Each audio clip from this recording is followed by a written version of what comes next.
பக்கத்து காட்டுல ஜாக்கும் ஜில்லுன்ற காகமும் வசிச்சுட்டு வந்தாங்க.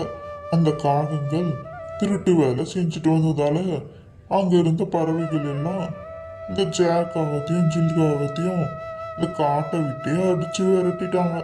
அதனால இந்த காகங்கள் இன்னொரு காட்டுக்கு வந்தாங்க. இங்க வந்து ஒரு வீடு கட்டிட்டு இங்கே வசிக்கலாம்னு சொல்லிட்டு இந்த ஜாக்காகவும் ஜில்காகவும் திட்டம் தீட்டி கொண்டு இருந்தார்கள். கவலைப்படாத ஜில், நம்ம இந்த காட்டில் வீடு கட்டிட்டு வாழலாம், அந்த காட்டுல இருந்து நம்ம துரத்திட்டோம் என்ன அப்படின்னு பேசிக்கிட்ட காகங்கள் இந்த காட்டில் புதிதாக ஒரு வீடு கட்ட ஆரம்பித்தாங்க. கொஞ்ச நேரத்துல நான் வீடு கட்டிடுவோம் பாரு ஜில், இந்த வீட்டில் நம்ம மகிழ்ச்சியா வாழலாம். அப்படியே செய்யலாம் ஜாக்காகும் அப்படின்னு இந்த இரண்டு காகங்களும் பேசிட்டு இருந்தாங்க. தாங்கள் புதிதாக கட்டின வீட்டில் ரொம்ப சந்தோஷமா வாழ்ந்து வந்தாங்க. இங்க பாருங்க ஜாக்காகும், நீங்க சோம்பேறியா இருக்கக்கூடாது.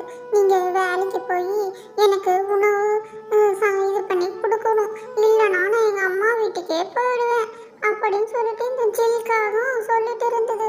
புதிதாக வேலைக்கு போய் சேருங்க இந்த காட்டுல, இல்லைனா நான் என் பக்கத்து காட்டுல இருக்க எங்க அம்மா வீட்டுக்கே நான் போயிடுவேன் அப்படின்னு சொல்லிட்டு இருந்தது இந்த ஜில்காகவும். அதன்படியே இந்த ஜாக்காகவும் வேலை தேடி சென்றது. இங்க பாரு குருவி, மாம்பழ தோட்டத்துக்கு நான் வேலை கேட்டு வந்திருக்கேன். நான் பக்கத்து காட்டுல இருந்து வந்திருக்கேன். பக்கத்து காட்டுல இருந்து புதுசா வந்து இங்க வீடு கட்டியிருக்கோம். எனக்கு இந்த மாம்பழ தோட்டத்துல வேலை கொடு, நான் எப்படி வேலை செய்யறேன்னு பாரு அப்படின்னு ஜாக்காவும் சோனாவிடம் சொல்லிட்டு இருந்தது. நீங்க பக்கத்து காட்டுல இருந்து வந்திருக்கீங்க, நீங்க புதிதா வேற இருக்கீங்க, உங்களை நம்பி நான் எப்படி வேலை கொடுக்குறது? இங்க பாரு குருவி, என்னை நம்பி நீ வேலை கொடுக்கலாம். எள்ளுனா என்னையாவும் வந்து நிற்பேன், அந்த அளவுக்கு நான் வேலை செய்வேன். என்னை நம்பி இந்த மாம்பழத்தோட தோட்டத்தை என்னிடம் ஒப்படைத்து குருவி அப்படின்னு சொல்லிட்டு இந்த ஜாக்காகவும் கொஞ்ச நேரத்திலேயே படுத்து உறங்கியது. அங்கேயே பாய் போட்டுக்கொண்டு அங்க தலைகாணி மேலே படுத்து கொண்டு உறங்கியது. இந்த மாம்பழ தோட்டத்தில் நான் ஏன் வேலை செய்ய வேண்டும்? நான் இப்படியே படுத்துக்கொண்டு இந்த மாம்பழ தோட்டத்தில் இருக்க போறேன்னு அப்படி சொல்லிட்டு வேலை செஞ்சது.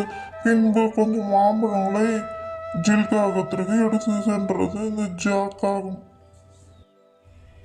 கொஞ்சம் மாம்பழங்களை திருடி கொண்டு இந்த ஜாக்காகும் ஜில்காகத்திடம் கொடுக்கலாம் என்று சென்றது. இங்க பாரு ஜில், உனக்காக மாம்பழம் எடுத்துட்டு வந்திருக்கேன். இந்த மாம்பழத்தை சாப்பிட்டீங்கன்னா அவ்வளோ ருசியா இருக்கும். சேலத்து மாம்பழம், தித்திக்கும் மாம்பழம், மல்கோவா மாம்பழம். அந்த மாம்பழத்தை சாப்பிட்டவுடன் ஜில்காவும், ஆஹா இந்த மாம்பழத்தின் சுவை அருமையாக இருக்கிறது, இந்த தோட்டத்திற்கு நேராகவே சென்று இந்த மாம்பழங்களை சாப்பிட வேண்டும் அப்படின்னு பேசிக்கிட்டாங்க இரண்டு காகங்களும். இந்த ஜில்காகமும் தோட்டத்திற்கு நானும் வரைஞ்சேன், அந்த மாம்பழங்களை நேரடியாக பறித்து அங்கேயே சாப்பிட வேண்டும், அப்பொழுதுதான் அதன் சுவை இன்னும் எப்படி இருக்கிறது என்று தெரியும் அப்படின்னு இந்த இரண்டு காகங்களும் பேசிக்கிட்டாங்க. பின்பு இந்த இரண்டு காகங்களும் அந்த தோட்டத்தை நோக்கி போனாங்க. தோட்டத்துக்கு போயிட்டு அங்க இருந்த மாம்பழங்களை எல்லாம் பறித்து அங்கேயே சாப்பிட்டு கொண்டிருந்தனர். கொஞ்ச நேரத்திலேயே அந்த தோட்டத்திற்கு புறா ஒன்று வந்தது. வந்து இந்த தோட்டம் உங்களுடையதா? இந்த தோட்டத்தில் உள்ள பழங்கள் எல்லாம் மிகவும் அருமையாக இருக்கிறது, எனக்கு கொஞ்சம் விலைக்கு தாருங்கள், இந்த தோட்டத்திற்கு நீங்கள் தான் சொந்தக்காரரா அப்படின்னு புறா கேட்டுட்டு இருந்தோம். ஆமாம், இந்த தோட்டத்தும் என்னோட தோட்டம் தான்.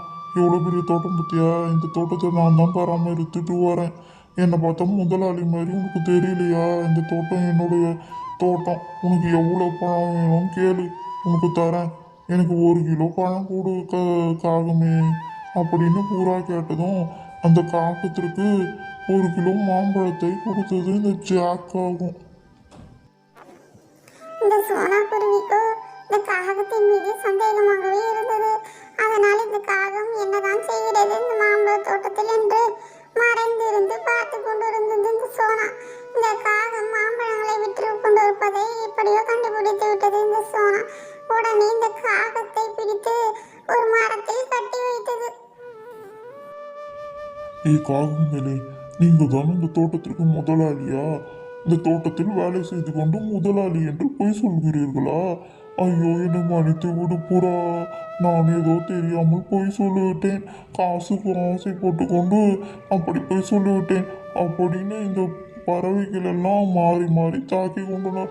ஐயோ, என்னை எப்படியாவது காப்பாற்றுங்கள் அப்படின்னு இந்த ஜாக்காவும் அழுது கொண்டிருந்தது. இனிமேலாம் இந்த காட்டில் அப்படின்னு சொல்லிட்டு இந்த ஜாக்காகவும் ஜில்காகவும் இந்த காட்டிலிருந்து பக்கத்து காட்டிற்கு சென்று விடலாம் என்று சென்றனர். ஐயோ, இந்த பறவைகள் நம்மளை தாக்கி விடுவார்கள் போல அப்படின்னு சொல்லிட்டு இந்த பக்கத்து காட்டிற்கு சென்றனர்.